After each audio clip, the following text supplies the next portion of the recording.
The black Bentley moved silently through the morning mist, carrying two figures whose hearts bore the weight of a nation's grief.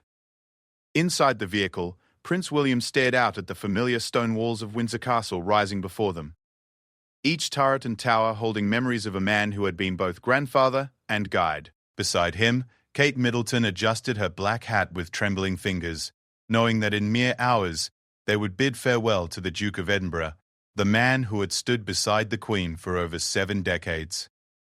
This was not just another royal funeral, this was the end of an era, the closing of a chapter that had defined British monarchy for generations. As their car approached the castle gates, neither William nor Kate could have imagined how this solemn day would test their resolve, reshape their understanding of duty, and forever change their place within the royal family. What began as a final farewell would become a defining moment that would echo through the corridors of Buckingham Palace for years to come. The world watched as the Duke and Duchess of Cambridge prepared to enter Windsor Castle, but behind their composed facades lay a story of personal loss, family tensions, and the immense pressure of carrying forward a legacy that seemed impossible to replace. This is that story. The alarm clock pierced the pre-dawn silence at Kensington Palace at 5:30 in the morning. Kate Middleton's eyes opened immediately, though sleep had been elusive throughout the night. Beside her, Prince William was already awake, staring at the ceiling with the same expression he had worn since receiving the news of his grandfather's passing 9 days earlier.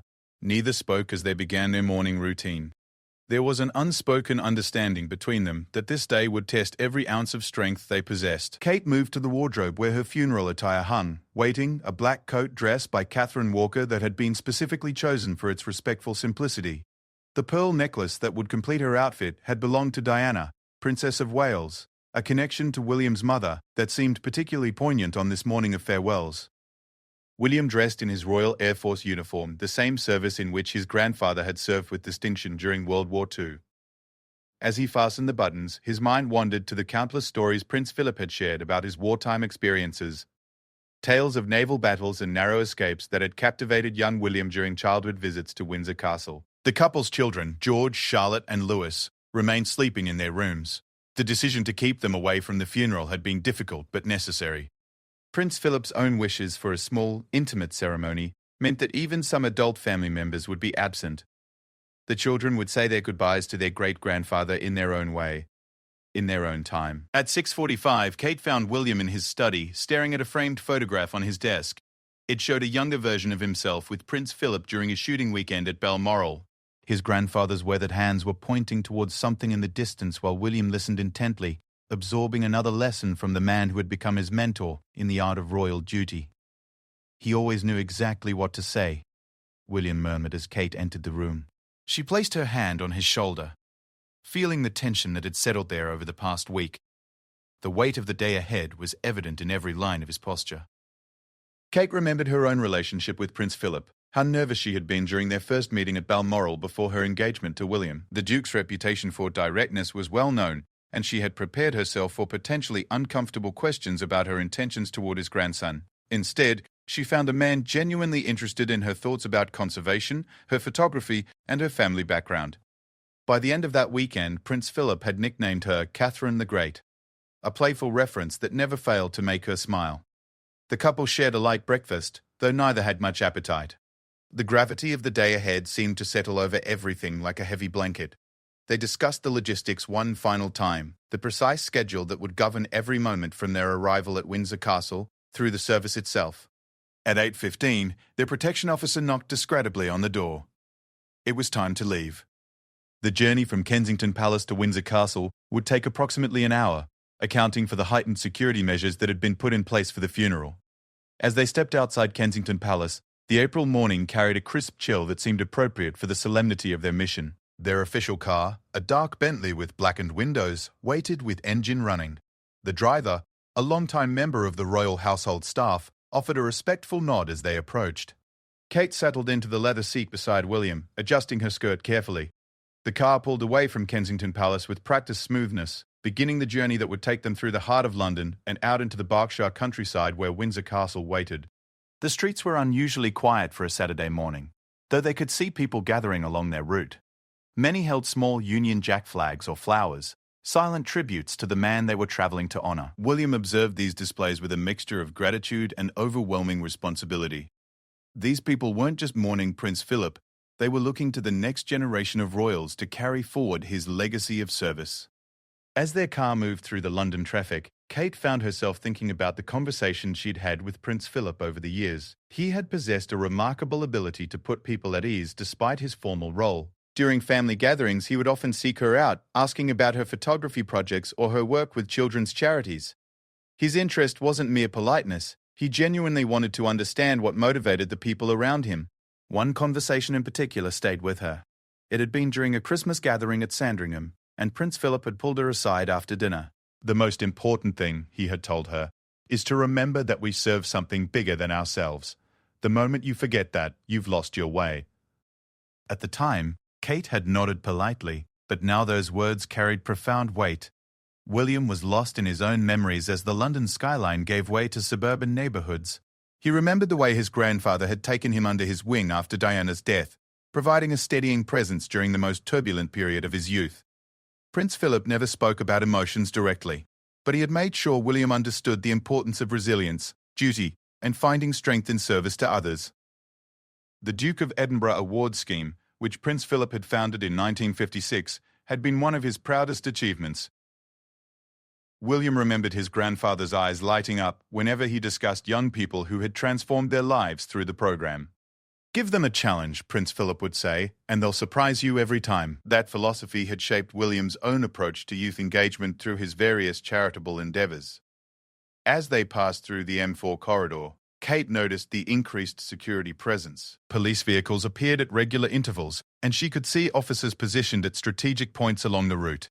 The level of protection was both reassuring and sobering, a reminder of the global attention focused on this day. Their car phone buzzed with an update from the Palace Coordination Team. The timing was precise, choreographed down to the minute to ensure their arrival aligned perfectly with the funeral schedule. Other family members were making similar journeys from various locations, all converging on Windsor Castle for what would be Prince Philip's final homecoming. William checked his watch and realized they were making good time. The driver had expertly navigated around any potential delays, ensuring they would arrive with enough time to compose themselves before the service began. This attention to detail was characteristic of everything Prince Philip had taught him about royal duties. Preparation, punctuality, and respect for others' time were fundamental principles. Kate looked out at the passing countryside and thought about the children back at Kensington Palace. They had woken early to say goodbye to their parents, understanding in their innocent way that this was an important day for their family. Charlotte had asked if great-grandpapa Philip would be happy in heaven, while George had wanted to know if he could visit his grave someday. Their questions had been simple but profound, reminding Kate that grief affects every generation differently. The car began to slow as they approached the final approach to Windsor Castle. Through the windows, they could see the medieval walls rising majestically against the morning sky. This ancient fortress had witnessed centuries of royal history, and today it would add another chapter to its storied past. As they drew closer to the castle gates, William felt a familiar tightness in his chest. This building held so many memories of his grandfather Christmas mornings, in the private apartments, long walks through the grounds discussing everything from environmental conservation to the future of the monarchy. Quiet moments in Prince Philip's study, where wisdom was shared through stories rather than lectures. Kate squeezed William's hand as they passed through the first security checkpoint. The guards stood at attention, their faces reflecting the solemnity of the occasion. Everyone understood that they were participating in something historic, the final farewell to a man who had devoted 7 decades of his life to supporting the Queen and serving the British people. The car moved slowly through the castle's courtyards, past ancient buildings that had housed kings and queens for nearly 1,000 years. Today, they would witness the funeral of a man who had never been king himself, but had provided unwavering support to the woman who was. Prince Philip's role as royal consort had been unprecedented in its duration and dedication, setting a standard that would be studied and admired for generations to come. As they approached their final destination, Kate felt a mixture of sadness and pride. Sadness for the loss of a remarkable man who had welcomed her into his family with warmth and humor, and pride in being part of an institution that could honor his memory with dignity and grace. The day ahead would be difficult, but it would also be a celebration of a life lived in service to others. Their car came to a stop outside St. George's Chapel, the Gothic masterpiece where the funeral service would take place. As they prepared to step out and face the world's attention, both William and Kate carried with them the lessons Prince Philip had taught them about duty, resilience, and the enduring power of service to others. The morning journey was complete, but the real test of their strength and character was just beginning. The heavy wooden doors of the Bentley opened with a soft click, and the cool April air immediately enveloped Prince William and Kate as they stepped onto the ancient cobblestones of Windsor Castle's lower ward. The sound of their footsteps seemed amplified in the unusual quiet that had settled over the normally bustling castle grounds. Even the birds appeared to respect the solemnity of the occasion, their usual morning songs replaced by a respectful silence. Kate's first instinct was to adjust her black hat against the gentle breeze that swept across the courtyard. The feather trim fluttered slightly as she took in the sight before them. St. George's Chapel stood majestically ahead, its Gothic spires reaching toward the grey morning sky like stone prayers. She had been here many times before, but today the familiar building seemed transformed by the weight of its purpose. William emerged from the car with measured steps, his Royal Air Force uniform crisp and formal against the medieval backdrop. The sight of him in military dress would have made his grandfather proud. Prince Philip had always believed that understanding military service was essential for any future king. The Duke of Edinburgh's own naval career had shaped his character and worldview, instilling the discipline and sense of duty that had defined his 7 decades of royal service. As they walked toward the chapel entrance, Kate noticed the extraordinary level of preparation that had gone into this morning. Every detail had been planned with military precision, the kind of organizational excellence that Prince Philip himself would have demanded. Castle staff moved with quiet efficiency in the background, their black armbands the only visible sign of mourning, as they continued their essential duties. The couple was greeted by Sir Andrew Parker, the Lord Chamberlain, whose solemn expression conveyed the significance of the day. Behind him stood other senior members of the royal household, men and women who had worked closely with Prince Philip for years and understood intimately the magnitude of what they were losing. These were not just employees saying goodbye to their employer, but individuals who had witnessed firsthand the Duke's dedication to his role and his unwavering support for the Queen. Your Royal Highnesses, Sir Andrew said with a respectful bow. Her Majesty is already in the chapel. She requested a few moments alone before the service begins. The words carried an undertone of deep sympathy. Everyone understood that the Queen was not just losing her husband of 73 years, but her partner in the unique demands of royal life. The only person who truly understood the burdens she carried. William nodded gravely. He could only imagine what his grandmother was experiencing in these private moments. The Queen had always been a figure of strength and stability, but today she was simply a widow saying farewell to the man who had been her constant companion through every triumph and challenge of her reign. As they made their way through the castle's corridors, Kate found herself studying the portraits that lined the walls, centuries of royal history captured in oil paint and gold frames. Prince Philip appeared in several of these formal images, but Kate's favorite photograph of him sat in a simple frame on a side table in the private apartments. It showed him laughing heartily at some long-forgotten joke, his eyes crinkled with genuine mirth. That image captured the man she had come to know, someone who found joy in life despite the constraints of royal protocol. The sound of their heels on the stone floors echoed through the ancient passageways as they approached the chapel. Other family members were already arriving, their faces reflecting the same mixture of grief and determination that Kate felt in her own heart. The Duke of Edinburgh's children, Charles, Anne, Andrew, and Edward, moved with the practiced dignity that their father had instilled in them from childhood. Princess Anne, in particular, carried herself with the same no-nonsense bearing that had characterized her father. She had been closest to Prince Philip in temperament, sharing his direct communication style and his passion for equestrian sports. As she entered the chapel, Kate could see the effort it was taking for the Princess Royal to maintain her composure. Prince Charles appeared particularly affected by the day's events. As the eldest son and heir to the throne, he had carried the weight of his father's expectations throughout his life. Their relationship had not always been easy. Philip's direct style sometimes clashed with Charles's more introspective nature, but there had been deep mutual respect.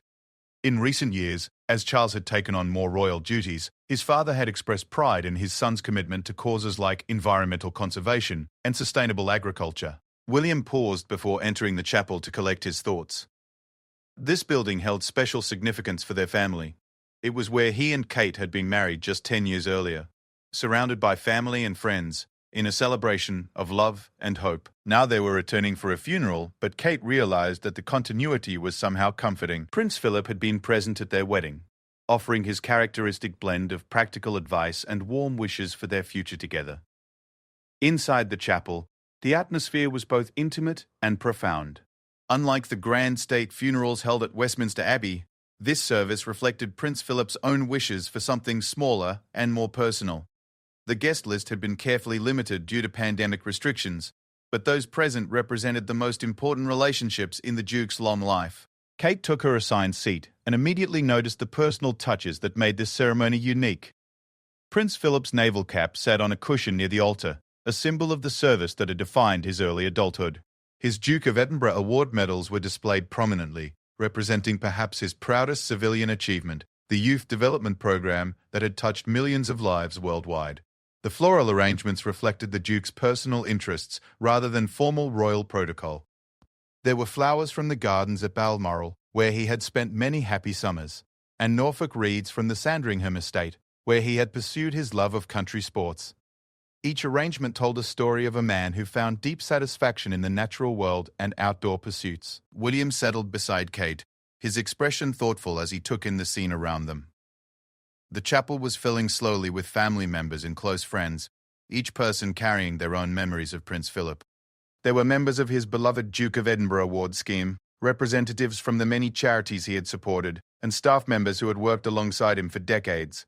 The Queen entered the chapel with quiet dignity, accompanied by her lady-in-waiting. At 94 years old, she moved carefully but with unmistakable resolve. This was her moment to say goodbye to her husband, but it was also her duty to lead the nation in mourning. Even in her personal grief, she understood that her behavior would be watched and remembered. Kate felt a surge of admiration as she watched the Queen take her place. Throughout her reign, Elizabeth II had faced numerous challenges, but she had always done so with Prince Philip at her side. His absence would leave a void that could never be filled, but his influence on her reign and on the royal family would continue for generations. The organist began playing softly, filling the ancient space with music that Prince Philip had specifically requested. There were hymns he had loved and pieces that held special meaning for his relationship with the Queen. The music served as a backdrop for private reflection, allowing each person present to remember their own connection to this remarkable man. As the moments before the service ticked by, Kate found herself thinking about the conversations she would never have again with Prince Philip. His curiosity had been boundless. He would ask detailed questions about her charity work, her photography, and her experiences as a mother. He had a particular interest in her efforts to promote early childhood development, understanding intuitively that investing in young children was essential for society's future. William was remembering different moments. The shooting expeditions where his grandfather had taught him patience and marksmanship, the walks through the Sandringham estate, where environmental conservation had been discussed with passionate intensity, and the quiet conversations where wisdom had been shared through stories rather than direct advice. Prince Philip had believed in leading by example, showing rather than telling others how to live a life of service. The chapel was now full, every seat occupied by someone whose life had been touched by Prince Philip's presence. Looking around, Kate could see representatives from the armed forces, the Commonwealth nations, and the numerous organizations that had benefited from his patronage. This gathering represented a lifetime of relationships built through genuine interest and sustained commitment. As the Archbishop of Canterbury prepared to begin the service, Kate felt a hand slip into hers. William's fingers intertwined with her own, providing the comfort and connection that had sustained them through 9 years of marriage. Together they were ready to honor the memory of a man who had shown them what it meant to serve with distinction and dignity. The funeral service was about to begin, but the real tribute to Prince Philip would continue long after this day ended. His legacy lived in the institutions he had built, the people he had inspired, and the family members who would carry forward his example of duty, service, and unwavering commitment to something greater than oneself. In the hushed moments before the Archbishop spoke his first words, everyone present understood that they were witnessing not just an ending, but a passing of responsibility to a new generation of leaders who had learned from a master of royal service. The Archbishop of Canterbury, Justin Welby, stepped forward to the ornate pulpit of St. George's Chapel, his vestments flowing gracefully as he moved. The silence that had settled over the congregation was profound and respectful, broken only by the soft rustle of fabric as people settled into their seats for the service. Kate felt her heart beating steadily as she prepared to participate in what would be both a deeply personal farewell and a public ceremony watched by millions around the world. The Archbishop began with words that Prince Philip himself had helped to select. His voice carried clearly through the Gothic arches of the chapel as he spoke about a life dedicated to service, duty, and unwavering loyalty. Each word seemed carefully chosen to honor not just the man they were mourning, but the principles he had embodied throughout his 99 years of life. Kate found herself studying the Queen's profile as the service progressed. Her Majesty sat with perfect posture, her face composed but her eyes revealing the depth of her loss. This woman had ruled for nearly 70 years, had met with countless world leaders, and presided over momentous changes in British society. But today she was simply a widow, saying goodbye to her husband. The strength she displayed was remarkable, but Kate could see the effort it required. The first hymn began and the congregation rose as one. Eternal Father, Strong to Save had been specifically chosen because of Prince Philip's naval background. As the familiar melody filled the chapel, Kate could see William's jaw tighten with emotion. This hymn had been sung at his mother's funeral as well, and the connection between these two profound losses in his life was undeniable. Yet there was comfort in the continuity, in the way these ancient words could provide solace across generations. As they sang, Kate remembered Prince Philip's voice during family gatherings at Balmoral or Sandringham. He had possessed a strong, clear singing voice and had never hesitated to participate fully in the hymns during chapel services. His enthusiasm for these musical moments had been infectious, encouraging even the youngest family members to join in with confidence. Today, his absence was felt keenly in every verse. The Dean of Windsor, David Connor, delivered a reading that Prince Philip had specifically requested from the Gospel of John. The passage spoke of laying down one's life for others, words that seemed particularly appropriate for a man who had devoted 7 decades to supporting the Queen and serving the British people. As the Dean read, Kate reflected on the sacrifices that royal service required, the giving up of personal ambitions and private desires in favour of duty and public service. Prince Philip had made those sacrifices willingly, but Kate knew they had not always been easy. He had abandoned his promising naval career to support his wife when she unexpectedly became queen at the age of 25. He had redefined the role of royal consort, creating a new model for how a husband could support a reigning queen while maintaining his own dignity and purpose. The path had not been clearly marked, but he had navigated it with grace and determination. During the prayers, Kate bowed her head and found herself thinking about her own children. George, Charlotte, and Louis were too young to fully understand what they had lost, but someday they would learn about their great-grandfather's remarkable legacy. She hoped they would inherit his curiosity about the world, his passion for conservation, and his belief in the potential of young people to change society for the better. The Duke of Edinburgh Award Scheme, which Prince Philip had founded in 1956, represented perhaps his most lasting contribution to British society. Millions of young people had participated in the program over the decades, developing skills, confidence, and a sense of service that had shaped their adult lives. Kate had seen firsthand how the program transformed participants, giving them challenges that revealed their own strength and capabilities. A military bearer party entered the chapel carrying Prince Philip's personal standard, his naval cap, and his sword. These symbols of his service were placed carefully near the altar, each item representing a different aspect of his multifaceted life. The precision of the ceremony was exactly what the Duke would have expected. He had always insisted on excellence in every detail, no matter how small. The Archbishop delivered a sermon that captured the essence of Prince Philip's character without falling into mere platitudes. He spoke of a man who had approached life with vigor and curiosity, who had asked difficult questions and challenged conventional thinking, who had never lost his sense of wonder about the natural world. These words painted a picture of someone who had lived fully and purposefully, leaving behind a legacy that extended far beyond his royal duties. Kate glanced around the chapel and was struck by the diversity of the congregation. There were members of the extended royal family, but also representatives from the many organizations that Prince Philip had supported throughout his life. She could see officials from the World Wildlife Fund, an organization he had led with passion and expertise. There were members of the military services where he had held honorary appointments, and young people who had benefited from the Duke of Edinburgh Award program. This gathering represented the true scope of Prince Philip's influence. While his role as royal consort was certainly important, his impact on British society had come through his genuine engagement with causes he cared about. He had not been content to simply lend his name to organizations. He had rolled up his sleeves and contributed his time, energy, and ideas to making them more effective. William sat perfectly still during the service, but Kate could sense the emotions churning beneath his composed exterior. His grandfather had been a constant presence throughout his life, offering guidance that was sometimes blunt but always honest. Prince Philip had never talked down to children or young adults. Instead, he had engaged with them as individuals capable of serious thought and meaningful contribution. One particular memory stood out in Kate's mind from her early days in the royal family. During a family gathering, she had been nervous about fitting in with the established dynamics and protocols. Prince Philip had noticed her discomfort and had deliberately engaged her in a conversation about photography, one of her passions. His questions were detailed and knowledgeable, revealing that he had taken the time to learn about her interests before their meeting. That conversation had lasted nearly an hour, with Prince Philip sharing stories from his own experiences with photography during royal tours. He had shown her some of his favorite images from decades of travel, explaining the technical challenges he had faced and the cultural insights he had gained through his camera lens. By the end of their discussion, Kate had felt welcomed not just as William's girlfriend, but as an individual with her own talents and perspectives to contribute. The service continued with additional readings chosen by different family members.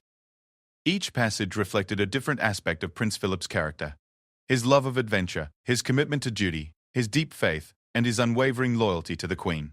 The variety of the selections painted a complete portrait of a complex man who had lived life on his own terms while fulfilling his responsibilities to others. As the final hymn began, Kate realized that this service was not just about saying goodbye to Prince Philip, but about celebrating the values he had embodied.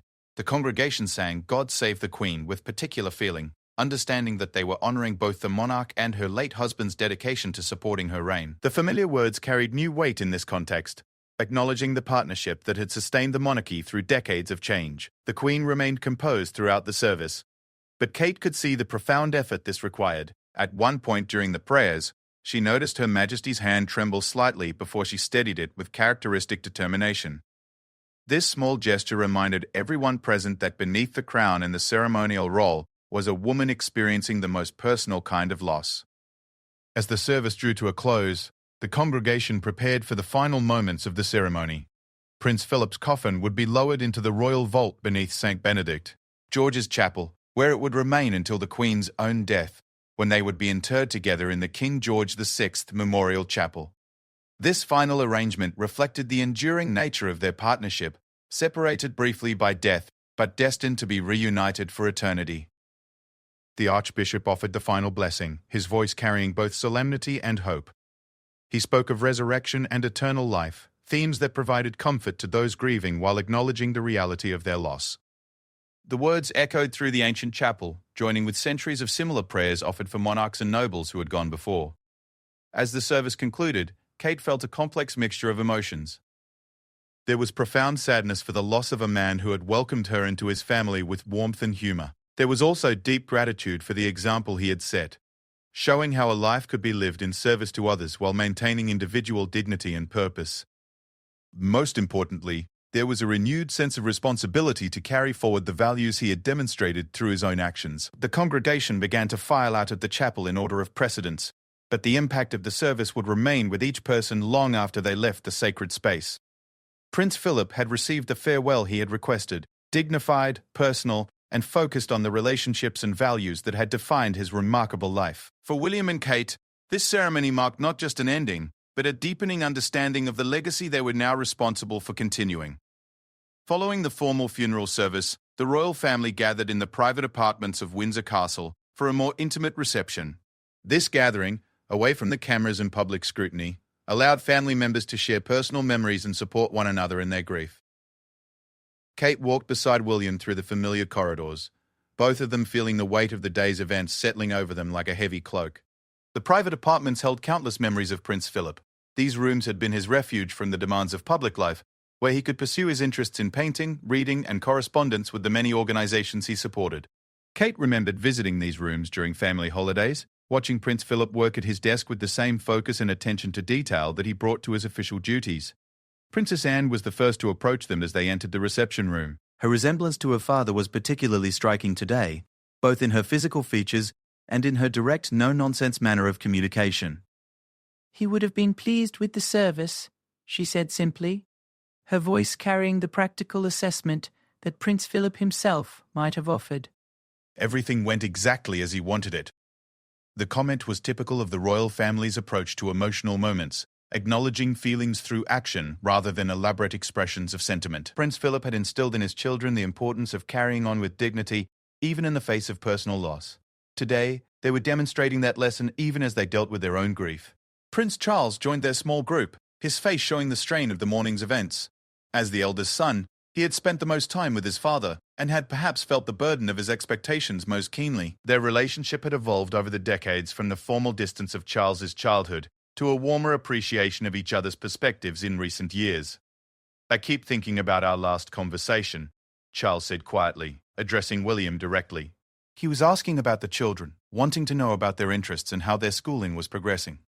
Even when he was feeling unwell, he remained focused on the next generation. This was classic Prince Philip, always looking forward, always interested in how the family would continue its service to the nation. Kate remembered how he would quiz the children about their lessons during family gatherings, not in a demanding way, but with genuine curiosity about what they were learning and thinking. His approach to grandparenthood had been both loving and educational, providing life lessons disguised as casual conversations. The Queen moved slowly through the room, accepting condolences from family members and close friends. Her composure remained remarkable, but Kate could see the exhaustion in her eyes. This woman had buried her parents, her sister, and now her husband, each loss marking another chapter in a long life dedicated to service. Yet she continued to fulfill her role as the family's anchor, providing stability for others even as she dealt with her own sorrow. Zara Tyndall, Princess Anne's daughter, approached Kate with her young children in tow. "Grandfather always had time for the little ones," she said, watching as her children played quietly in the corner of the room. He would get down on the floor with them, ask them serious questions about their toys and games. They felt important when they talked to him. This observation captured something essential about Prince Philip's character. Despite his formal role and the demands on his time, he had understood the importance of connecting with each family member as an individual. He had never talked down to children or dismissed their concerns as trivial. Instead, he had treated them as developing people worthy of respect and attention. Prince Edward and his wife Sophie joined their conversation, adding their own memories of recent family gatherings. He was still making plans, Edward shared. Even in his final months, he was thinking about projects for the Duke of Edinburgh Award, ways to expand the program and reach more young people. His mind remained sharp and focused until the very end. The Duke of Edinburgh Award had been Prince Philip's proudest civilian achievement, and his continued involvement with the program had kept him energetic and engaged well into his 90s. Kate had seen him light up when discussing participants who had overcome significant challenges or achieved remarkable goals through the program.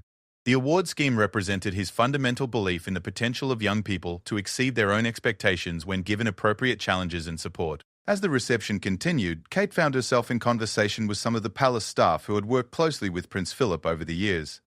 Their stories revealed a different side of the man, someone who remembered their names, asked about their families, and showed appreciation for their service in countless small ways. One elderly footman shared how Prince Philip would always thank him personally after formal dinners, acknowledging the work that went into making royal entertaining appear effortless. These glimpses behind the scenes painted a picture of someone who understood that the monarchy functioned because of the dedicated service of many people, not just the royals themselves. Prince Philip had never taken this support for granted, and his consideration for staff members had created loyalty that extended far beyond mere professional duty. William stood near the tall windows overlooking the castle's gardens, speaking quietly with his Uncle Andrew. The Duke of York had served in the Royal Navy, following in his father's maritime tradition, and had shared Prince Philip's love of aviation and technical subjects. Their conversation touched on family memories, but also on the challenge of maintaining Prince Philip's various patronages and charitable commitments. "Someone needs to take on his environmental work," Andrew was saying. "His leadership in conservation was ahead of its time, and the organizations he supported will need continued royal involvement to maintain their effectiveness." This practical discussion reflected Prince Philip's own approach to succession planning, ensuring that important work would continue even after his personal involvement ended. Kate joined their conversation, offering her own perspective on environmental conservation. This had become one of her particular interests, inspired partly by Prince Philip's early recognition of humanity's impact on the natural world. She had attended several events with him where his expertise and passion for wildlife conservation had been evident. His ability to discuss complex environmental issues with both scientists and political leaders had impressed her greatly. The afternoon light filtering through the castle's ancient windows cast long shadows across the reception room as family members continued to share memories and support one another.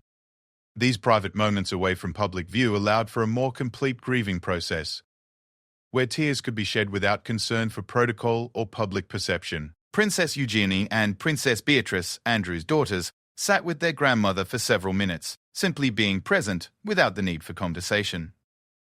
The Queen's granddaughters understood that sometimes comfort came through companionship rather than words. Their quiet presence offered the Queen a chance to rest briefly from the responsibility of supporting others in their grief. Kate observed these family dynamics with growing appreciation for the strength that had sustained the royal family through generations of challenges. Prince Philip had been instrumental in creating this foundation of mutual support, encouraging family members to put collective responsibility above individual desires, while still maintaining their personal relationships with one another.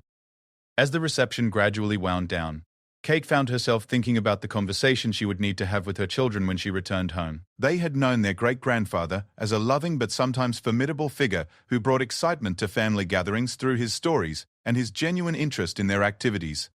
Explaining his absence would require careful thought about how to honor his memory while helping them process their loss. The Queen approached William and Kate as they prepared to leave, offering words of gratitude for their presence and support. "Philip was very fond of you both," she said simply. "He believes strongly in the work you're doing and the way you're preparing for your future responsibilities." These words carried particular weight coming from someone who had shared her life with Prince Philip and understood his values intimately.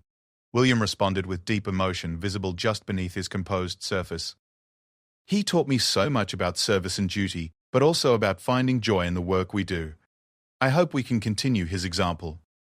The Queen nodded approvingly, recognizing in her grandson the qualities that Prince Philip had worked to instill in all his family members. As they made their farewells and prepared to return to London, Kate reflected on the complexity of royal mourning. They had participated in a public funeral service watched by millions, but these private family moments had been equally important for processing their loss and strengthening their commitment to continuing Prince Philip's legacy of service. The day had been emotionally exhausting, but it had also reinforced the bonds that would sustain them through the challenges ahead. The journey back to Kensington Palace would give them time to decompress and prepare for their return to normal duties, but Kate knew that nothing would be quite the same without Prince Philip's steady presence and occasional guidance. The royal family would need to find new ways to honor his memory while adapting to his absence, carrying forward the values he had exemplified throughout his remarkable life of service. I processed the loss of their great-grandfather in their own ways. "He always made time for them when we visited," Kate reflected. "Even when he was feeling tired or unwell, he would ask about their interests and activities. They felt special when they talked to him, like their thoughts and ideas mattered to someone important." This attention to young family members had been characteristic of Prince Philip's approach to relationships. He invested in people as individuals, regardless of their age or status. The conversation shifted to broader questions about the monarchy's future direction. Prince Philip's death marked the end of an era that had begun in 1952, when the Queen had unexpectedly ascended to the throne. His partnership with her had defined the modern monarchy's character, balancing tradition with adaptation and maintaining dignity while embracing necessary change. William and Kate understood that they would play crucial roles in the monarchy's next chapter. The lessons they had learned from Prince Philip about service, duty, and authenticity would guide their approach to their increasing responsibilities. His example had shown them that royal service could be both personally fulfilling and genuinely beneficial to society when approached with the right attitude and commitment. As they neared Kensington Palace, Kate thought about the photographs from the day that would appear in newspapers around the world. These images would capture the formal aspects of the funeral service, but they could not convey the personal loss that each family member was experiencing. Prince Philip had been more than just the Queen's husband. He had been a father, grandfather, and great-grandfather, who had influenced each family member's understanding of their role and responsibilities. The car pulled through the gates of Kensington Palace, bringing them back to their children and the familiar routines of family life.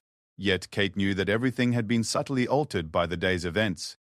Prince Philip's absence would be felt in countless small ways: the missing voice during family discussions about public duties, the absence of his practical advice about managing media attention, and the lack of his encouragement during challenging moments. William helped Kate from the car as they prepared to reunite with their children and begin the process of adjusting to life without Prince Philip's steadying presence. The responsibility of carrying forward his legacy felt both daunting and inspiring.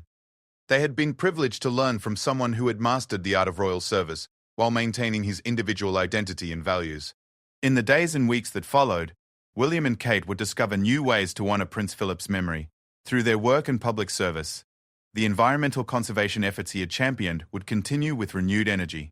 The Duke of Edinburgh Award scheme would expand its reach to help even more young people develop confidence and skills. The example he had set of treating every person with respect and dignity would guide their interactions with everyone they met. As they walked toward the palace entrance, Kate reflected on the privilege of having known Prince Philip personally rather than just as a public figure. His wit, curiosity, and genuine care for others had made him not just an effective royal consort, but a beloved family member. The loss was profound, but the example he had provided would continue to influence the royal family's approach to service for generations to come. The funeral service at St. Jude decided. George's Chapel had marked the end of Prince Philip's earthly life, but his true legacy would live on through the institutions he had built, the people he had inspired, and the family members who would carry forward his values. For William and Kate, the challenge now was to prove themselves worthy of the confidence he had placed in them, and to ensure that his vision of purposeful royal service would continue to evolve and thrive in the 21st century. The day that had begun with such sorrow would ultimately be remembered as a celebration of a life well lived, and a passing of responsibility to those who had learned from a master of royal duty. Prince Philip's greatest achievement might have been showing how individual character and institutional service could be combined to create something both authentic and enduring, a lesson that would guide the monarchy through whatever challenges lay ahead.